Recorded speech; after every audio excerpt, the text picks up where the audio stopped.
राधे राधे, जय श्री राधे। सभी आत्माओं में बैठे हुए परम पिता परमात्मा को कोटि कोटि नमन। जीवन जीने की श्रेष्ठ कला आज 10वें दिवस में प्रवेश कर रही है।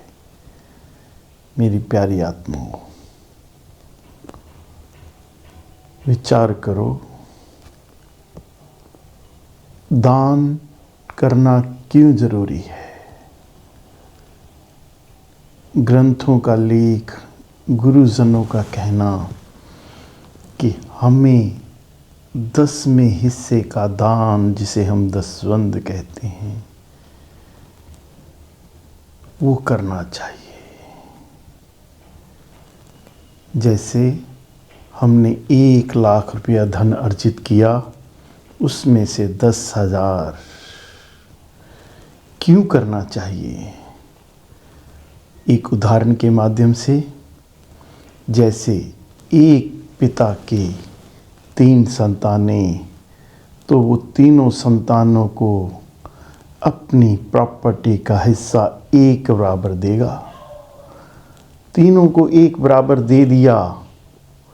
एक ने तो बहुत मेहनत की, उसको उस ऊंचाई पर ले गया कि आज लाखों की जगह करोड़ों हो गई। एक ने अपनी दिनचर्या को बड़ी सहजता से चलाया, अच्छा जीवन यापन कर रहा है। एक ने सब कुछ बर्बाद कर दिया। जिसने बर्बाद कर दिया, उसके लिए पिता का हृदय द्रवित है, दुखी है।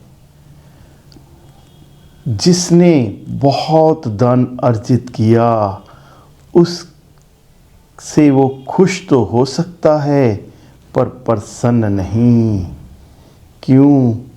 क्योंकि जैसे एक छोटे बच्चे ने पूरी संपत्ति खराब कर दी, अगर उसका बड़ा भाई उसको सहयोग करता, तब पिता का हृदय शांत होता। आज पिता का हृदय छोटे के लिए तड़प रहा है। मेरी प्यारी आत्माओं, ये संसारिक उदाहरण है।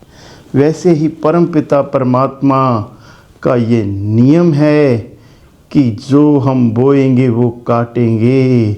हमें मनुष्य जोनी तो मिल गई, पर मनुष्य जोनी में आकर हमने कितने अनर्थ कर दिए, कितने गलत कार्य कर लिए। जिन आत्माओं ने गलत कार्य किए, वो आज कष्ट भोग रही हैं। बेटी घर में बैठी है, शादी के लिए पैसा नहीं। पिता हॉस्पिटल में तड़फ रहा है, पैसा नहीं। बच्चों की शिक्षा के लिए माता पिता के पास धन नहीं। जब तक मनुष्य का जीवन सही ढंग से नहीं चल पाएगा, तब तक वो परमपिता परमात्मा की ओर कदम कैसे बढ़ाएगा। विचार कीजिए।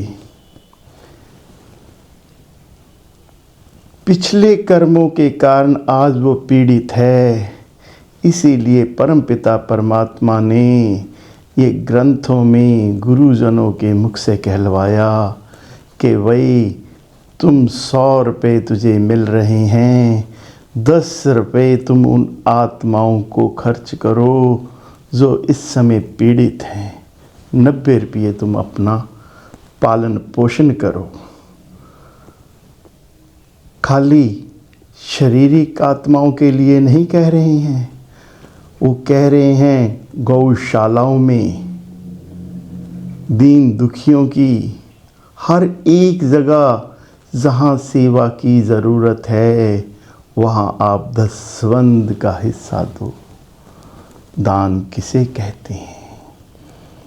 एक उदाहरण, जैसे हमें 10 रोटी की भूख हो पर मिल 5 रही हो, हम उसमें से नहीं करेंगे, पर हमें उसमें से आदि करनी चाहिए।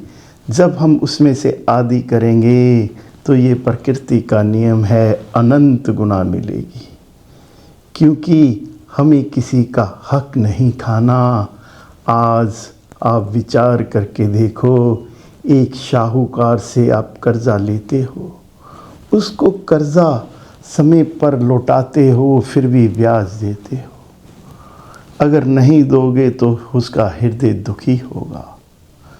दुखी हृदय से जो उसके दिल से बद्दुआ निकलेगी वो टाली नहीं जा सकती। अगर हम किसी का हक मार लेते हैं, अब विचार करो, हम किन आत्माओं का हक मार रहे हैं?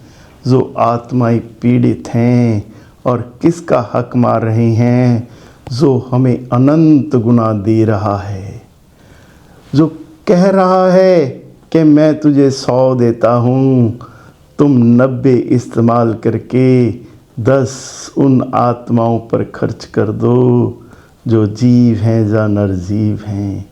क्या हमें करना चाहिए? ये आपने विचार करना है।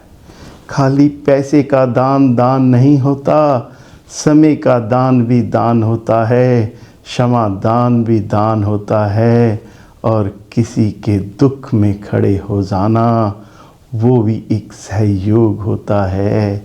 और समाज में बढ़ रही कृतियों को रोकने के लिए सहयोग करना ये भी एक दान होता है। अगर हम घर में बैठ जाएंगे, हमारे मोहल्ले में गंदगी जो बढ़ रही है, उस गंदगी के लिए हम आवाज़ नहीं उठाएंगे तो वो गंदगी हमारे घरों तक आ जाएगी। आज हमारे विश्व में यही हो रहा है। हर इंसान संस्कारों को लेकर परेशान है। तो विचार करो, हमें अब क्या करना है? मेरी प्यारी आत्माओं, जीवन जीने की श्रेष्ठ कला हमें यही समझाती है, जो गलतियां हमने पहले की, अब कर रहे हैं, वो आगे से ना करें। यही जीवन जीने की श्रेष्ठ कला का लक्ष्य है। संस्कारों को बचाना है और विकारों को मिटाना है। इसी के साथ वाणी को विराम देते हुए राधे राधे, जय श्री राधे। सभी आत्माओं में बैठे हुए मेरे परम पिता परमात्मा को कोटि कोटि नमन, कोटि कोटि नमन।